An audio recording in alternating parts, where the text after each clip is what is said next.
उनकी इस दृढ़ता से दुश्मन चिढ़ गए। अत्याचार बढ़ता गया पर उनका संकल्प और मजबूत होता गया।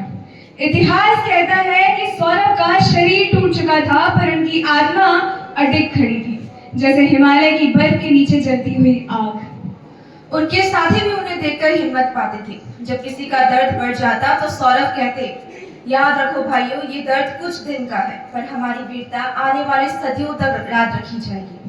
और सच यही हुआ। उनकी वीरता आज भी हर सैनिक की रगों में दौड़ता है। पाकिस्तानी सैनिकों ने हर अमानवीय प्रयास किया। उनकी हड्डियां तोड़ी, आंखें फोड़ी, कान काटे, जलते लोहे से त्वचा झुलसाई, पर जब भी वे तोड़ने की कोशिश करते, सौरभ के चेहरे पर वही अटल मौन और हल्की मुस्कान रहती। वह मुस्कान जो कहती थी, तुम मेरे शरीर को यातना दे सकते हो पर मेरी आत्मा को नहीं छू सकते। मैं भारत का बेटा हूँ। जब उन्हें मारने का आदेश दिया गया तब भी वे बिना डर के सीधे आसमान की ओर देखने लगे। कहा जाता है कि मरने से पहले भी उन्होंने धीरे से कहा, जय हिंद। गोली चली और वह जवान गिर पड़ा, पर उसकी आंखें अब भी खुली थी, जैसे वो कह रही हो कि मैं हार कर नहीं, अमर होकर लौटूंगा।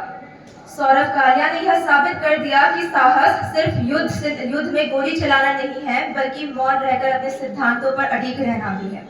उन्होंने 22 दिनों की यातना को आत्मबल की तपस्या बना दिया। उनका साहस किसी युद्ध कला से नहीं, बल्कि देशभक्ति की गहराई से जन्मा था। अंत में उनकी श्रद्धांजलि में एक कविता है। वो बोले नहीं फिर भी इतिहास ने उनकी आवाज सुनी, वो जिए नहीं फिर भी हर सैनिक में वो सांस लेते हैं। दर्द ने उनका शरीर तोड़ा पर उनकी आत्मा ने दुश्मन की जीत तोड़ दी।